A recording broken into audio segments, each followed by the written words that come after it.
बिस्मिल्लाहिर्रहमानिर्रहीम। आज इस चैनल के ऊपर मेरा पहला प्रोग्राम है और इस पहले प्रोग्राम में मुझे खुशी हुई है कि आपने सेहत आमा के मुतालिक ये प्रोग्राम शुरू कर रखा है।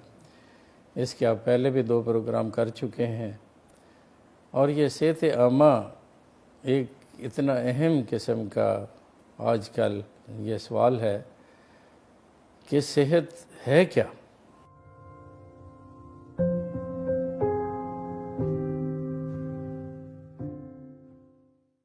हम सेहत किसको समझते हैं? बंदा समझता है कि मैं सेहतमंद हूँ, जबकि वो अंदर से बीमार होता है।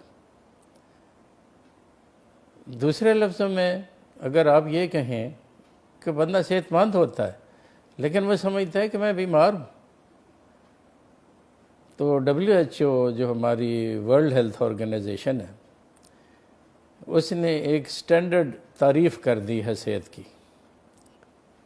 कहने को सेहत एक कहते मुकम्मल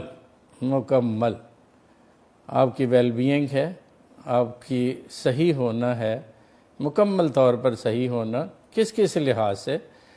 जिस्मानी लिहाज से कि आपका जिस्म ठीक हो, आपके सारे आज़ा ठीक हों, आपके सारे आज़ा बेहतरीन तरीके से काम कर रहे हों, कोई उज़्व ऐसा नहीं है जो कि अपने काम से हट के फ़ेल सर अंजाम दे रहा हो। और फिज़िकली के साथ साथ वो कहते हैं आप ज़हनी तौर पर भी मुकम्मल अच्छाई के मालिक हों, स्टेट ऑफ वेल बीइंग कि मुकम्मल ऐसी सूरत हाल कि आप ज़हनी तौर पर भी आप मुकम्मल अपने आप को ठीक करें। और तीसरा जो कि पहले सेहत की तारीफ़ में शामिल नहीं था वो भी शामिल कर लिया गया है, क्योंकि वो इंतहाई ज़रूरी अंसर है। और वो ज़रूरी अंसर है आपका रूहानी तौर पर ठीक होना। अगर रूहानी तौर पर भी आप ठीक हैं तो फिर ये तीनों सूरत हाल को अगर आप मिला लें कि जिस्मानी तौर पर, ज़हनी तौर पर और रूहानी तौर पर अगर आप ठीक हैं और किसी किस्म की आप में कोई एबनॉर्मल, किसी किस्म की कोई ऐसी और कोई अलामात नहीं हैं, तो आप अपने आप को सेहतमंद तस्वर कीजिए। ये सेहत की एक ऐसी तारीफ़ है जो कि पूरी दुनिया के ऊपर इसको हम अप्लाई कर सकते हैं। पूरी दुनिया की जितने रुए ज़मीन के ऊपर लोग रहते हैं उनके लिए सेहत की यही तारीफ़ आती है।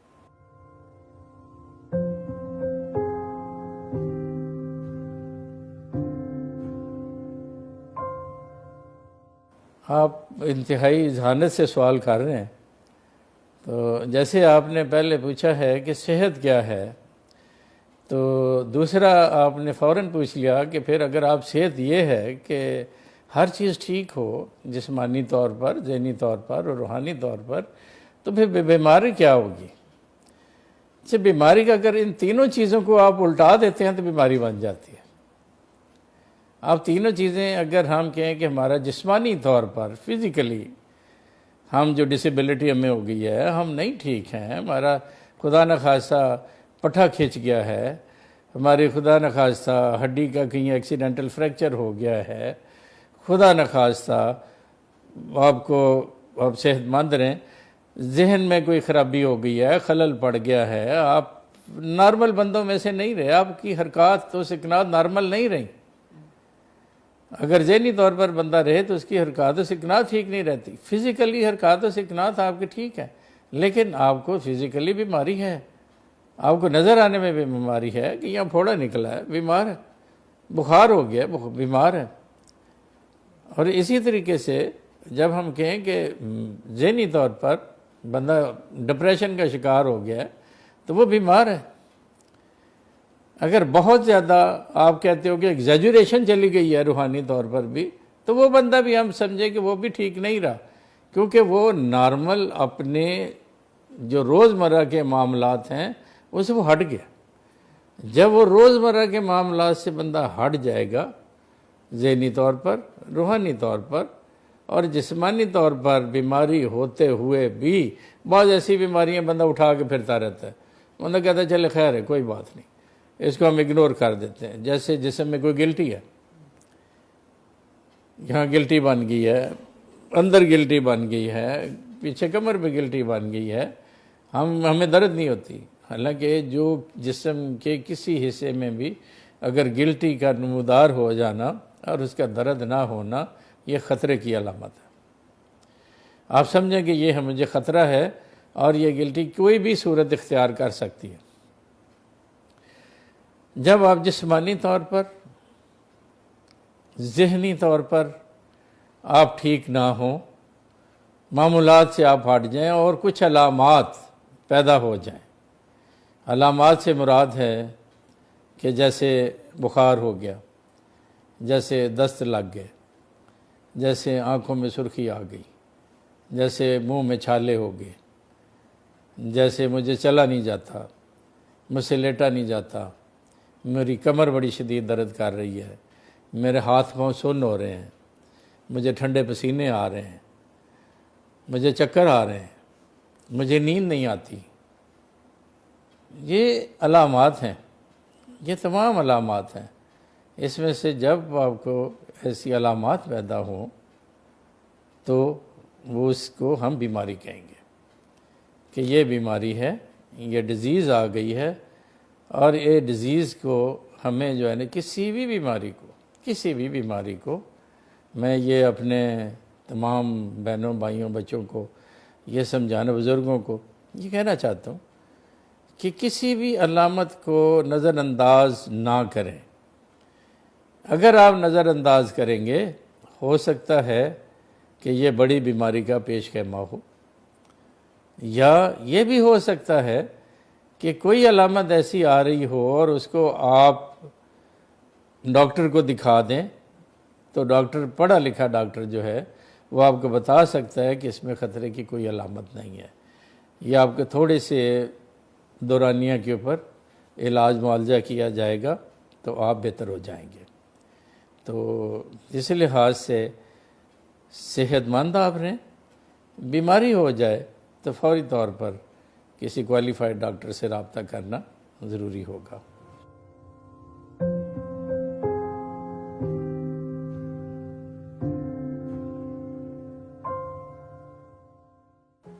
बीमारियां जो हैं वो मुख्तलिफ, आप कह सकते हैं कि ग्रुप्स हैं बीमारियों के, जिसको हम कह सकते हैं कि इसके बीमारी का माखज़ क्या है, ये बीमारी कहाँ से आई और ये किस किस्म के ग्रुप के साथ इसका ताल्लुक़ है। आम तौर पर हम ये समझते हैं कि बीमारियां, हमें मलेरिया हो गया तो बीमारी हो गई, फ्रैक्चर हो गया बीमारी हो गई, लेकिन इनके अलावा भी बीमारियों की बेशुमार अक़साम हैं। और इन बीमारियों की अक़साम को अगर हम कहें तो बड़े बड़े 6 ग्रुप्स हैं जिसमें हम इसे तकसीम कर सकते हैं।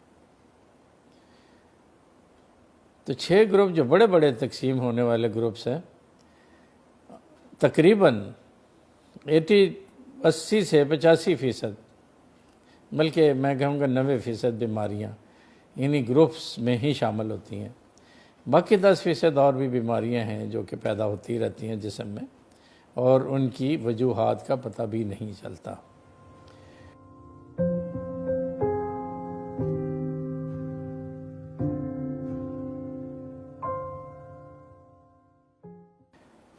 पहली जो एक बड़ा ग्रुप जिसे हम कहेंगे वो हैं पैदाइशी बीमारियाँ, जिसको हम कंजेनिटल डिजीज़ कहते हैं। तो कंजेनिटल डिजीज़ जो हैं वो भी एक किस्म के नहीं हैं, कंजेनिटल डिजीज़ बेशुमार किस्म की। अब कंजेनिटल डिजीज़ ऐसी हैं जो कि नश्व नमा जब बच्चा पा रहा होता है तो उस वक़्त उसकी बीमारी हो जाती है, जिसे हम कहते हैं डेवलपमेंटल डिफेक्ट, कि जब ये नश्व नमा बच्चा पा रहा था तो इसमें कोई डिफेक्ट पैदा हो गया है और उसको हम डेवलपमेंटल डिफेक्ट के नाम से कहते हैं कि ये कंजेनिटल बीमारियाँ डेवलपमेंटल डिफेक्ट। मोटे मोटे आम मुशाहदे में आया है हमारे कि हम देखते हैं कि बच्चा पैदा हुआ है तो उसके पाँव टेढ़े, अब जो पाँव अंदर को मुड़े हुए हैं या बाहर को मुड़े हुए हैं, तो जो पाँव इसके टेढ़े हैं बच्चे के। आप कहें जी बच्चे की टांगें हम देखें तो बच्चे की टांगें जनाब बाहर को निकली हुई हैं, बो शेप्ड बनी हुई हैं, बो बन के इधर बाहर निकल आई हैं, ये पैदाइशी हैं। हम कहें जी बच्चे की जब पैदा हुआ था तो बच्चे ने पहले 24 घंटे में पखाना जो करना ज़रूरी है, बल्कि पहले 2 घंटे में बच्चा कर लेता है, जैसे ब्लैक स्टूल दासा जैसे आम लफ्ज़ों में कहते हैं।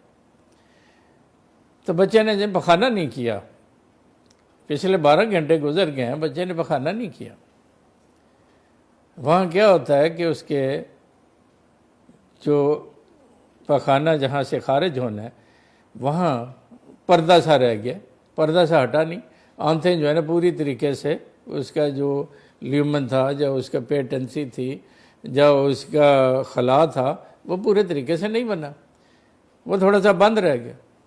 इसको हम कह देते हैं जी इम्परफोरेट एनस, कि एनस जो है वो खुला ही नहीं है, आगे पर्दा है। अब जब हम तफसील में जाएंगे बीमारियों की तो फिर हम बताएंगे कि इसकी और क्या किस्में होती हैं।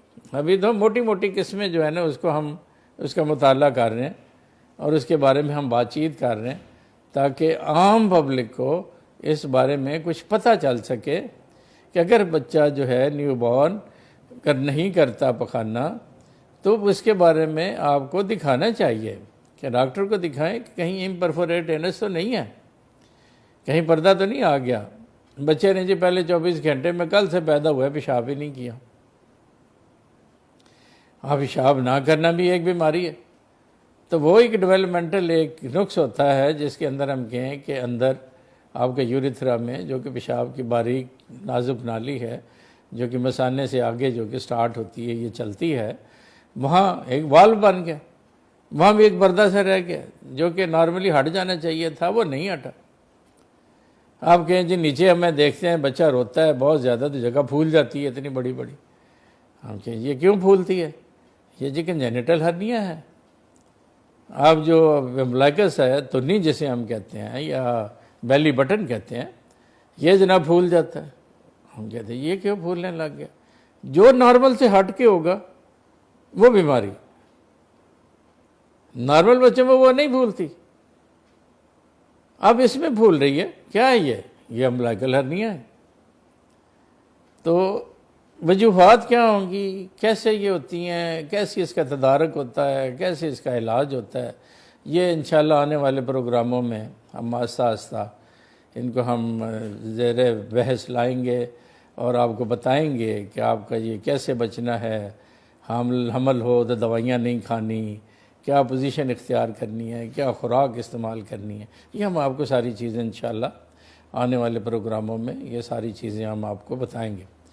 अब पैदाइशी बीमारियों में आप बच्चा जो है, बच्चा जी रो नहीं रहा, क्या वजह हुई बच्चा रो नहीं रहा, हो सकता है फेफड़े की कोई तकलीफ़ ना हो सकता है इसे एस्फिक्सिया हो, सांस की उसकी कमी है, सांस नहीं आ रहा पूरे तरीके से, हाथ पाँव नीले हो रहे हैं, क्यों नीले हो रहे हैं, हो सकता है इसके दिल में सुराख हो। तो आप जाके डॉक्टर को दिखाते हैं, आप कहते हैं दिल में सुराख है। अब जी सुराख कहाँ से रह गया, पैदाइशी है। आप ये देखें बाज़ बच्चे आप देखते हैं कि सामने उसका होंठ कटा होता है। अब होंठ कटा हुआ है जिसे हम कहेंगे, जिसे क्लेफ्ट लिप आम तौर पे कहते हैं, ये क्लेफ्ट लिप बन गया भाई, इसका हम क्या करें, ये क्यों बन गया, क्योंकि पैदाइश जब हो रही होती है तो ये जो ऊपर वाला होंठ है ये 3 हिस्सों में बन रहा होता है, एक इधर से आ रहा होता है, एक इधर से आ रहा होता है, एक दरमियान में आ रहा होता है, आपस में जुड़ जाते हैं, फिर होंठ पूरा बन जाता है। जब वो आपस में नहीं जुड़ पाते तो क्या होता है कि वहाँ एक खला रह जाता जिसको हम क्लेफ्ट लिप कह देते हैं। इसी तरह का तालू है, तालू में सुराख है, बच्चा दूध पीता है तो नाक से बाहर आ जाता है, ये क्या हुआ, जब मायना किया तो ये तो क्लेफ्ट पैलेट है। तो ये सारी जो चीज़ें हैं, अब बच्चा है, बच्चे ने दूध पिया फ़ौरन बाहर फेंक दिया, क्या हुआ, इसके जनाब खुराक वाली नाली में पर्दा आ गया, इसोफिजियल एट्रीजिया हो गया, ये जनाब ये भी रुक गया। अब ये मुख्तलिफ़ किस्म की डेवलपमेंटल डिफेक्ट हैं। इसी तरीके से और बड़ा ग्रुप होता है कंजेनिटल में, जैसे हम क्रोमोसोमल डिफेक्ट कहते हैं, उसके बारे में भी हम बात करेंगे कि ये क्रोमोसोमल है। कुछ और एक बड़ा ग्रुप होता है, जैसे हम कहते हैं कि जनाब ये एंजाइम की डेफिशिएंसी हो गई है, जैसे 6PD डेफिशिएंसी है फास्फेटेज की, उसमें लैक्टेज डेफिशिएंसी है। बच्चे को आप दूध दें वो हजम नहीं होता, डायरिया लगा रहता है, बच्चे को डायरिया लगा रहता है।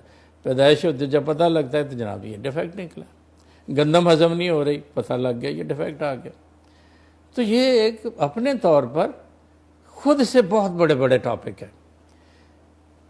तो ये मैं आपको एक बड़े ग्रुप की तरफ एक निशानदेही कर रहा हूँ कि ये एक बड़ा ग्रुप है जो कि विदेशी बीमारियाँ हैं, और इस विदेशी बीमारियों के लिए जो हमारे जो डॉक्टर हजरात हैं, जो कि पीडियाट्रिशियन, जो पीडियाट्रिक सर्जन होते हैं, ये इस बारे को बड़े बेहतर तरीके से समझते हैं। मैंने तो आपको एक जनरल नॉलेज देना, एक जनरल नॉलेज मैं आपको दूं कि आप अलर्ट हों, आप होशियार हो जाएं कि जनाब ये कुछ होने वाला है, ये कुछ हो गया हुआ है, हमें कैसे इससे तदारक करना है। तो ये एक बड़ा ग्रुप है जिसके बारे में इंशाल्लाह हम बात करेंगे।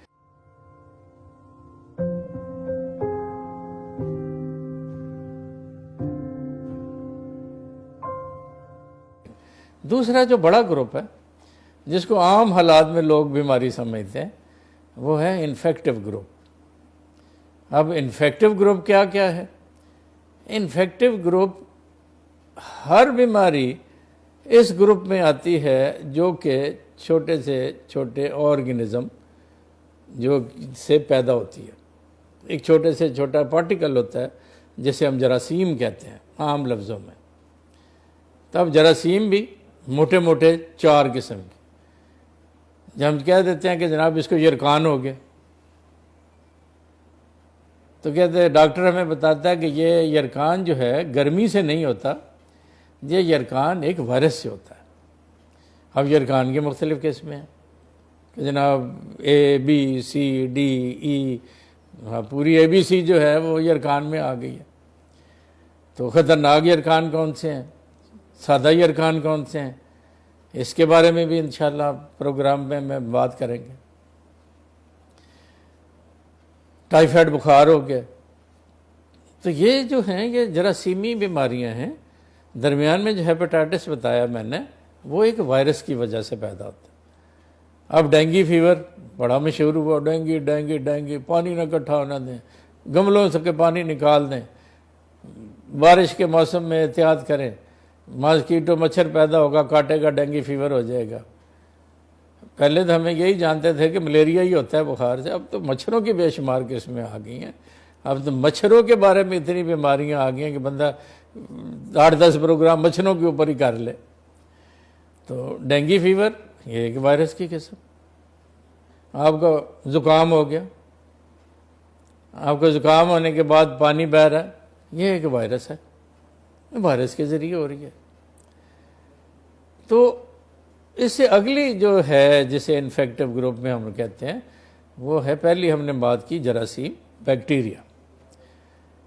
बैक्टीरिया की मोटी मोटी जो हैं किस्में, जैसे टाइफाइड बुखार है वो बैक्टीरिया से होता है, नमोनिया है बैक्टीरिया से होता है, आपका एक किस्म है बच्चों के साल की डायरिया की, बैक्टीरिया से होती है, फोड़े फिंसी निकल आते हैं बच्चों के, बैक्टीरिया, स्टेफिलोकोकाई निकला है, गला ख़राब हो गया, बैक्टीरिया। अब दूसरी वायरस थी जिसके बारे में हमने, यरकान के बारे में बात की, कॉमन कोल्ड के बारे में हमने बात की, वायरल की दिमागी बीमारियां भी होती हैं, वायरल इनकेफेलाइटिस। तो वायरल की भी बेशुमार बीमारियां, वायरल का डायरिया भी होता है कि जनाब ये तो वायरस की वजह से डायरिया हो गया इसे, रोटा वायरस, सब मोटा मोटा नाम लिया करते थे कि ये रोटा वायरस है, जो कि आप बचाओएबल, आप बचा भी सकते हैं, इसकी भी हम बातें करेंगे। तो बातें बड़ी हैं करने वाली, तो जिसको हम आहिस्ता आहिस्ता आप ख्वाहिश करते जाएंगे, आप हमें कहते जाएंगे, आप हमें फीडबैक देंगे, आप हमें बताएंगे कि आपको ये प्रोग्राम कैसा लगा, आप किस बारे में ज़्यादा बातें सुनना चाहते हैं। तो आप हमसे सवाल करेंगे, आप हमसे पूछेंगे, आप पूछते रहें, हम आपको जवाब इंशाल्लाह देते जाएंगे। उसी बात को जारी रखते हुए तीसरा जो एक इन्फेक्टिव में आ रहा है वो है पैरासाइट। अब पैरासाइट की बेशुमार बीमारियाँ, मसलन पैरासाइट के साथ ये ख़वातीन का ये बीमारियाँ पैदा हो जाती हैं, जैसे हम आम हालात में लिकोरिया कहते हैं, वो पैरासाइट से भी होता है। वो और भी दो किस्में हैं, उससे भी पैदा होता है, बैक्टीरियल होता है, उससे भी पैदा होता है, हार्मोन से भी पैदा होता है, लेकिन पैरासाइट से भी पैदा हो जाता है। अब पुरानी पेचिश है, जैसे हम अम्मी बैसेस कहते हैं, वो पैरासाइट से हो जाता है। अब मलेरिया है, वो पैरासाइट से होता है।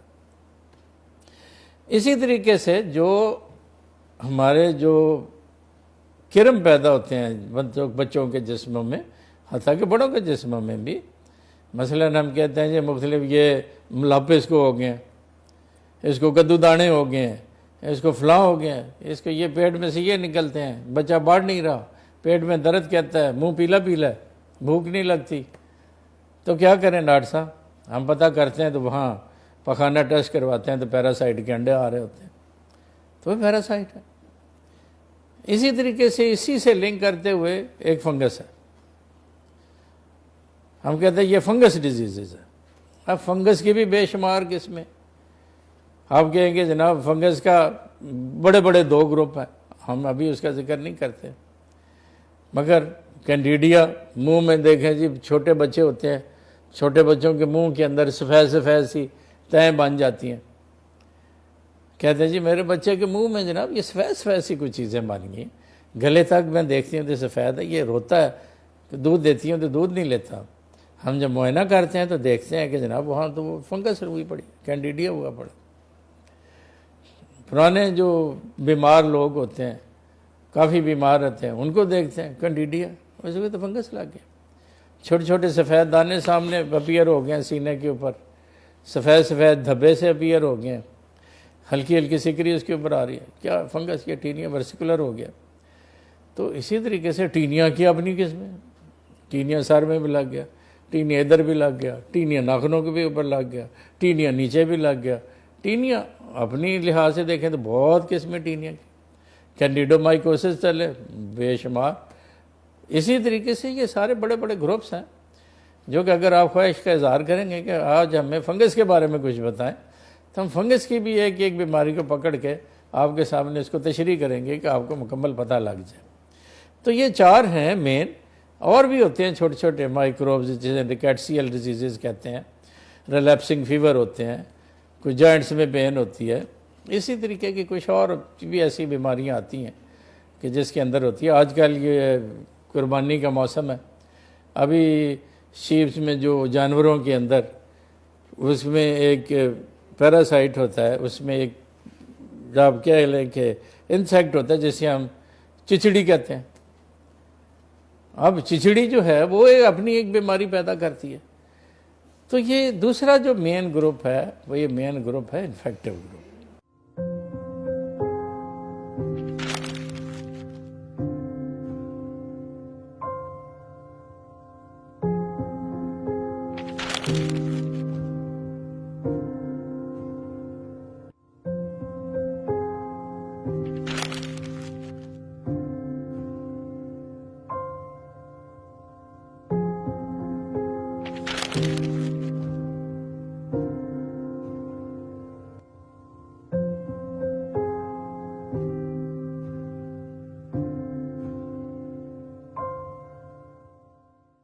तीसरा जो बड़ा ग्रुप है उसे हम कहते हैं ट्रामा। ट्रामा का मतलब है चोट। जो चोट लगने से बीमारियां पैदा हो जाती हैं, मसलन एक्सीडेंट हुआ, खुदा न खास्ता हड्डी टूट गई, फ्रैक्चर आ गया, ये बीमारी है। फ्रैक्चर किसी किस्म का भी हो सकता है, टांगों का फ्रैक्चर, हड्डियों की, बाजुओं की हड्डियों का फ्रैक्चर, पसलियों का फ्रैक्चर। अब पसलियों के फ्रैक्चर के साथ मज़ीद उसकी पेचीदगियाँ।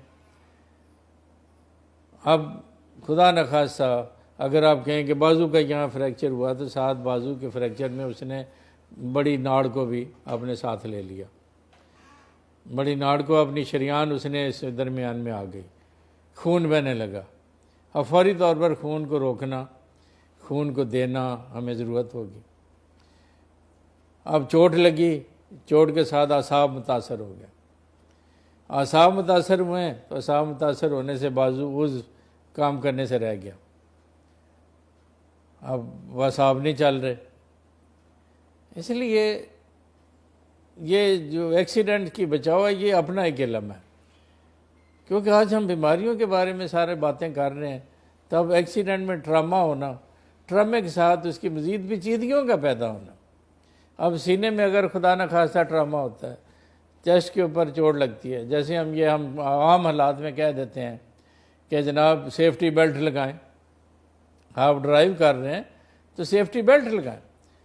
अब सेफ्टी बेल्ट लगाना जो है, कानून तो कहता है कि सेफ्टी बेल्ट लगाएं, हमारी क्या है, हम कहते हैं यार छोड़ेंगे, सेफ्टी बेल्ट ने क्या रखा है। हालांकि सेफ्टी बेल्ट आपके पूरे सीने को यह महफूज रखती है। खुदा न खास्ता किसी हादसे का आपकी गाड़ी शिकार हो जाती है तो सबसे पहले आपका, क्योंकि आपका जिस्म भी गाड़ी के साथ मूव कर रहा है, ये नहीं है कि आप बैठे हुए हैं तो आपका जिस्म मूव नहीं कर रहा, आपका जिस्म मूव कर रहा है। जब ट्रक कोई गाड़ी लगी किसी से जाके तो क्या होगा, आपका जिस्म तो मूव कर रहा है, गाड़ी रुक गई, आपके सीने ने मूव करते हुए सीधा स्टीयरिंग के ऊपर लगना है। जब सीधा स्टीयरिंग के ऊपर लगना है तो ये सारा मुंह भी, सारे सीना भी, सारे के ऊपर इतने फ्रैक्चर होने हैं, क्या महफूज फरमाए अल्लाह से। तो सरे राह बात आ गई सेफ्टी बेल्ट की, बल्कि हम यही मैं कहूँगा कि सेफ्टी बेल्ट ज़रूर लगाएं, जब गाड़ी में बैठें सेफ्टी बेल्ट पहले लगाएं, आदत बना लें। और ये आपको ऐसे ऐसे ख़तरनाक जो एक्सीडेंट है, जो फेटल जो इंजरी है, उससे आपको ये महफूज कर लेते हैं। ये छोटी सी आपकी तरकीब, फेफड़े में पानी इकट्ठा हो गया, फेफड़े में खून इकट्ठा हो गया, दिमाग में खून इकट्ठा हो गया, फौरी सर्जरी की ज़रूरत, भागम भाग। तो ये सारी चीज़ें जो है ना जी, एक ग्रुप है जिसे हम ट्रामा का ग्रुप कहते हैं, चोट का ग्रुप कहते हैं। बच्चे ने पकड़ा, बच्चा कराल कर रहा था, रास्ते में उसे पता नहीं था कि कोई शार्प चीज़ पड़ी हुई है, शार्प चीज़ उसने पकड़ी, मुंह में डाल ली, हाथ भी इंजर हो गया, मुंह भी इंजर हो गया। तो एहतियात बड़ी ज़रूरी है कि आप अपने आप को ट्रामा से महफूज करें। ये ट्रामेटिक ग्रुप की डिजीज़ जो हैं, ये कोई भी डिज़ीज़ अच्छी नहीं है, लेकिन ये जो है ये आपकी जान जो है उसको लाले में उसका ख़तरा डाल देती है।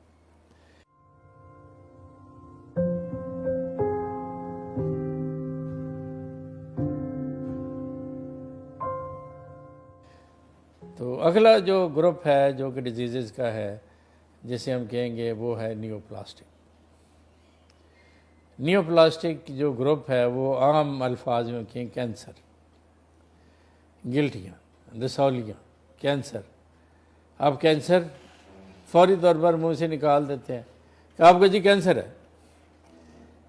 जब तक तहकीक ना हो उस वक्त तक कैंसर डिक्लेयर करना मरीज़ के लिए जानलेवा होता है। फौरी तौर पर डिक्लेयर ना करें। रसौलियाँ निकल आई हैं, रसौली हो गई है, गिल्टी निकल आई है, इब्तदाई अलामात में गिल्टी बन गई है, खून आने लगा है बलगम में, पखाने में खून आने लगा है, हो सकता है कि अंदर आपकी बड़ी आंत का कोई वहाँ गिल्टी, कोई रसौली, कोई कैंसर वो बन रहा हो। पेशाब आपका रुक गया है, आपका पेशाब नहीं आ रहा, मसाना भरा हुआ है, पेशाब में खून आना शुरू हो गया, हो सकता है आपको मसाने का कैंसर हो सकता है आपको प्रोस्टेट का हो। किसी चीज़ को भी आप इग्नोर ना करें, नॉर्मल से हट के जो चीज़ भी होगी उसको इग्नोर ना करें, नज़रअंदाज ना करें। इसको किसी मुस्तनद डॉक्टर को दिखाएं और मुस्तनद डॉक्टर से इसकी वजह मालूम करवाएं कि ये जो हुई है मुझे नॉर्मल से हट के जो हुई है ये इसकी क्या वजह हो सकती है। तो बच्चों में भी हो सकते हैं कैंसर, बड़ी उम्र में भी हो सकते हैं, जवानों में भी हो सकते हैं। मसलन दिमाग के छोटी छोटी रसौलियाँ जो होती हैं, गो कि वो पूरी ख़तरनाक रसौलियाँ नहीं होती, लेकिन दिमाग में जगह इतनी नहीं होती, हड्डी इतनी ज़्यादा, वो इतना प्रेशर डालेगी कि उसको निकालना बड़ा ज़रूरी है। तो ये जो है एक नियोप्लास्टिक ग्रुप है जिसको इतनी शौकत खानम बना पड़ा है इसी काम के लिए, इन्वॉल्व भरा पड़ा है, सीनम भरा पड़ा है, अस्पतालों के वार्ड भरे पड़े हैं। तो अगर हम इसी इब्तदाई अलामात से ही पकड़ लेंगे तो ये काबिल इलाज होते हैं, नहीं तो इसमें काफ़ी ज़्यादा आगे जाना पड़ता है। सर्जरियाँ हैं, रेडियोथेरेपी है, कीमोथेरेपी है, बेशुमार की उसकी अपनी पेचीदगी हैं। लेकिन मुनासिब यही होगा कि फौरी तौर पर इसकी तरफ तवज्जो दे, जो नॉर्मल से हट के चीज़ हो रही है उसके तरफ तवज्जो दे के उसकी फ़ौरन तशख़ीस करवाएं, उसका इलाज करवाएं।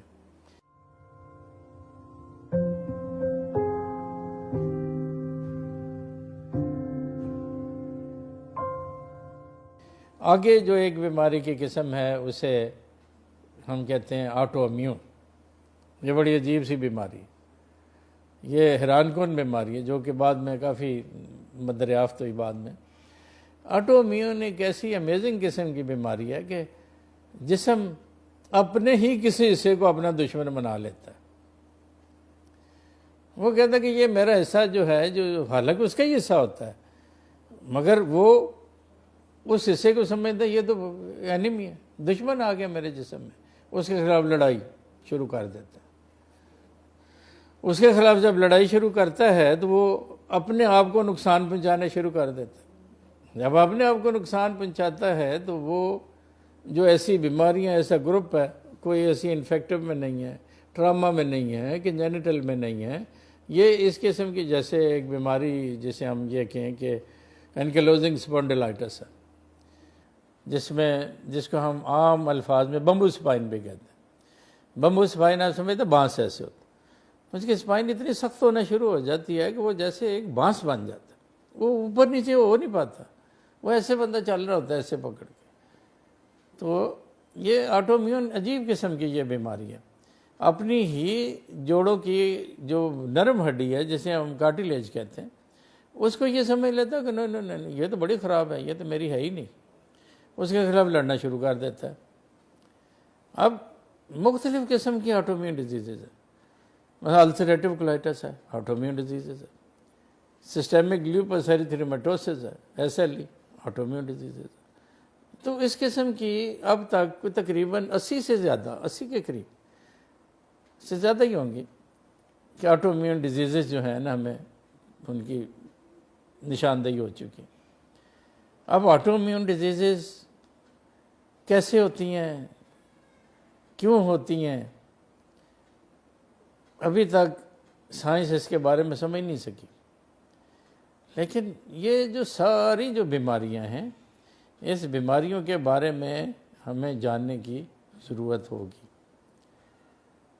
ये बड़ी बड़ी बीमारियां हैं जिसके बारे में हम कहते हैं कि ये ऑटोइम्यून है, तो इसके बारे में भी हमें अगर पता लग जाए।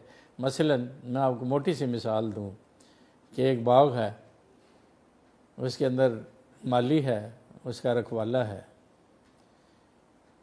और उसको महफूज रखता है अपने बाग को, उसकी बाड़ लगाता है, उसमें घास लगाता है, उसमें खाड़ काटता है, बेहतर करता है। अब माली ही अगर अपने बाग को उजाड़ने लगे तो उस बाग का क्या हाल होगा।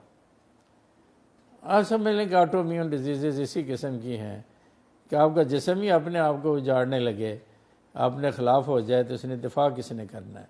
दिफा तो जिस्म ने करना था, और दिफाई जो हैं वो खुद ही गलत फहमी का शिकार हो गए। तो इसको हम जो है ऑटोइम्यून डिजीज़ कहते हैं। इसके अलावा जो हैं ये 5-6 ग्रुप मैंने बताए हैं आपको, ज़्यादातर बीमारियां इसी ग्रुप्स में फाल कर जाती हैं।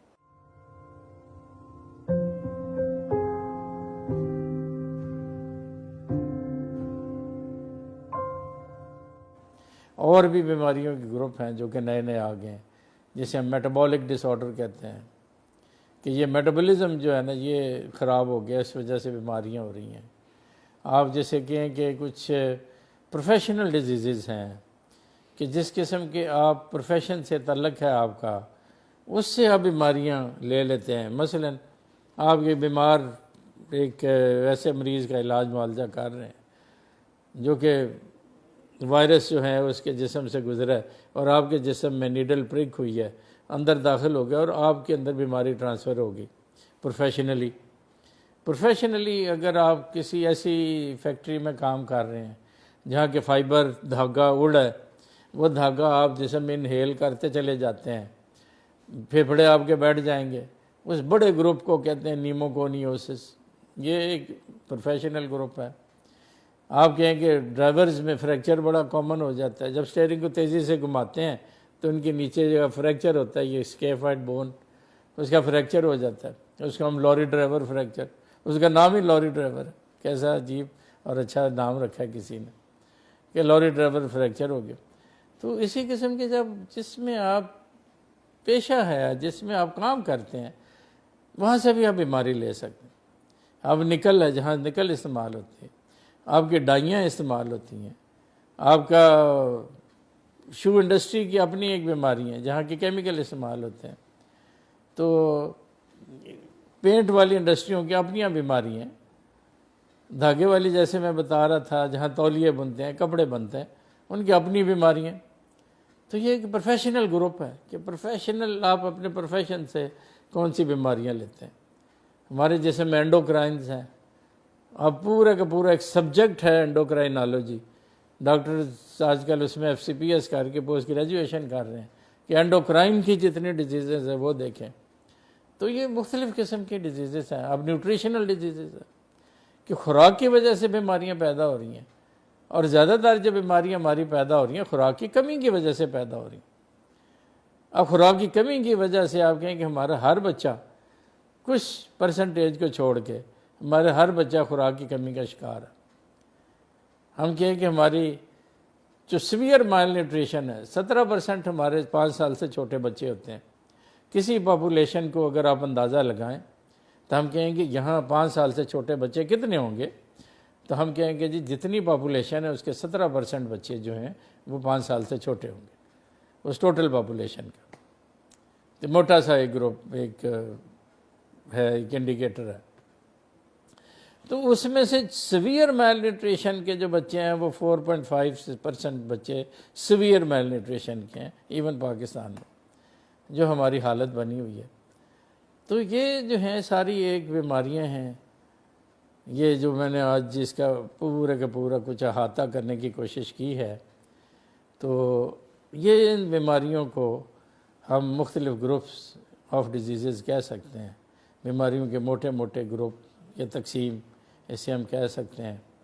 मुझे उम्मीद है कि आज का प्रोग्राम आपके लिए ये काफ़ी इंफॉर्मेटिव होगा और आपको भी कुछ आगाही देने में हम कामयाब हुए होंगे। आप इस बारे में हमें ज़रूर बताइएगा कि आपको ये प्रोग्राम कैसे लगा, हम इस प्रोग्राम को कैसे बेहतर बना सकते हैं। हम इस प्रोग्राम में आपकी ख्वाहिश के मुताबिक आप हमें सवालात भेजिए। हमारा हम अभी व्हाट्सएप के ऊपर, व्हाट्सएप का नंबर आपकी स्क्रीन के ऊपर फ्लैश कर रहा है, इसको आप देख लीजिए, एड्रेस नोट कीजिए, एड्रेस नोट करके हमें अपने सवालात भिजवाइए। आप किसी भी बीमारी के बारे में आप मज़ीद मालूमात चाहते हैं तो इंशाअल्लाह हम कोशिश करेंगे कि आने वाले प्रोग्रामों में आपकी ख्वाहिशात के मुताबिक उसको हम तरतीब दें और आपको बेहतर से बेहतर तिब्बी इल्म जो है मुहैया कर सकें, ताकि हम एक बेहतर सेहतमंद कौम बनने में कामयाब हो जाएं। आपका बहुत शुक्रिया।